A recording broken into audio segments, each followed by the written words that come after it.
আসসালামু আলাইকুম। এটি হলো একটি 990 ভোল্টেজের 690 ভোল্টেজের একটি 3 ফেজ লাইন।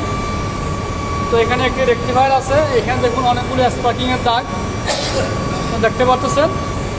এইখানে কিছু স্পার্কিংয়ের দাগ রয়েছে। তো আমরা এখন এই কেবলটি দিয়ে এইখানে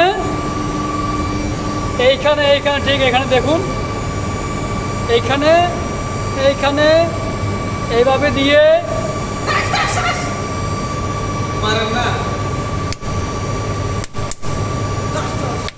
দেখছেন স্পার্ক কিন্তু করতেছে। এখানে কিন্তু ভোল্টেজ আছে। তো আমি মনে করছি আসলে শেষ হয়ে গেছে, শেষ হয় নাই। যতবার মারি ততবার কিন্তু স্পার্ক করতেছে। যারা এই লাইনে বড় ভাই আছেন, সিনিয়র ইঞ্জিনিয়ার আছেন, গুরুজন আছেন, অবশ্যই তারা বলবেন যে এখানে আমি শর্ট সার্কিট করার মতো ভোল্টেজ থাকার কথা না। ঠিক আছে, আমার সব কিছু এখানে বন্ধ, কন্ট্রোল বন্ধ, পাওয়ার বন্ধ, ঠিক আছে, সব কিছু বন্ধ এখানে। কিন্তু এখানে স্পার্ক বারবার কেন স্পার্ক করতেছে অবশ্যই কমেন্ট করে জানাবেন। বড় ভাইদের কাছে আমার প্রশ্ন। আর আবার দেখাচ্ছি, এই দেখেন, ঠিক আছে।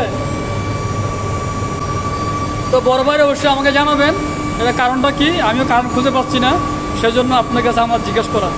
তো আজকের মতো এখানে, আল্লাহ হাফেজ, আসসালামু আলাইকুম রহমতুল্লাহ।